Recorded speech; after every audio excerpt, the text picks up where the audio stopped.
a hero and his incredible strategy. On August 216 BC, in the open fields of a small village called Cannae, in the southeastern corner of Italy, a large Roman army of about 80,000 soldiers faced the army of about 50,000 soldiers of the daring Carthaginian general Hannibal Barca. The Romans were full of confidence. They were proud of their superiority and thought that with this huge force, they would easily crush Hannibal's small army. But they did not know that Hannibal was preparing a trap for them that would become known as one of the most perfect and terrifying military strategies in history. The Roman army was led by two consuls, Varro and Paulus. Their plan was very simple. They arranged their large infantry towards the center so that only their superior numbers could crush Hannibal's army. They thought that when their strong center hit Hannibal's weak center, the Carthaginians would not be able to survive and would flee. This strategy had worked for the Romans many times in the past. Hannibal's trap, the double attack strategy. Hannibal was aware of this common Roman mentality. His plan was completely different and unexpected. He arranged his army in a way that looked like a crescent moon.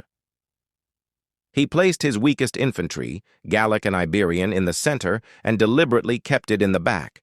He placed his strong and experienced African infantry on the wings and ordered them to turn around and surround the Romans.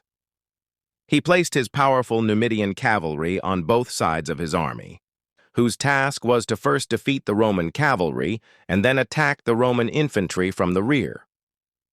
When the trap was set, the battle began, and the Romans attacked Hannibal's center as planned. Seeing the immense pressure from the Romans, Hannibal's weak center slowly began to retreat. The Romans were encouraged by this and moved forward even faster. They thought they were going to win. But just then, Hannibal's trap began to work. Hannibal's powerful cavalry completely defeated the Roman cavalry and drove them back. Then they began to attack from the rear of the main Roman army. At the same time, the powerful African infantry of Hannibal's wing began to attack the Roman army from both sides.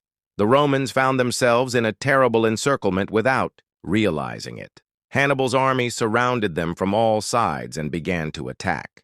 The Romans were so tightly entangled that they could not move their weapons. What happened next was a terrible massacre. The Roman soldiers were trapped among themselves, and Hannibal's soldiers rushed at them from all sides with swords, spears, and shields. The Roman army, outnumbered, became a death trap for them. They could not flee, could not resist, but were only dying brutally. Within a few hours, the battle was over. About 60,000 Roman soldiers were killed, which was the worst military defeat in Roman history. One of the two consuls, Paulus, was killed. The other, Varro, fled. Only 6,000 soldiers were killed on Hannibal's side. The Battle of Cannae was not only a military defeat, it was a crushing blow to Roman pride.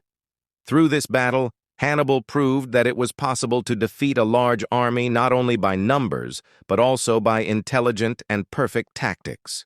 This battle is still taught in history as a perfect example of military strategy and siege warfare.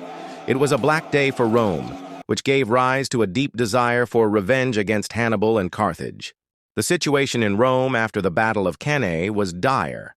The loss of a large army, the deaths of countless citizens, and Hannibal's ability to roam freely within Italy created deep fear and uncertainty in the minds of the Romans. Despite such a major defeat, the Romans did not give up. They quickly began to gather new troops and realized that the old tactics would no longer work against Hannibal. At this time, a new leadership emerged in Rome, who began to find ways to confront Hannibal through patience and different tactics.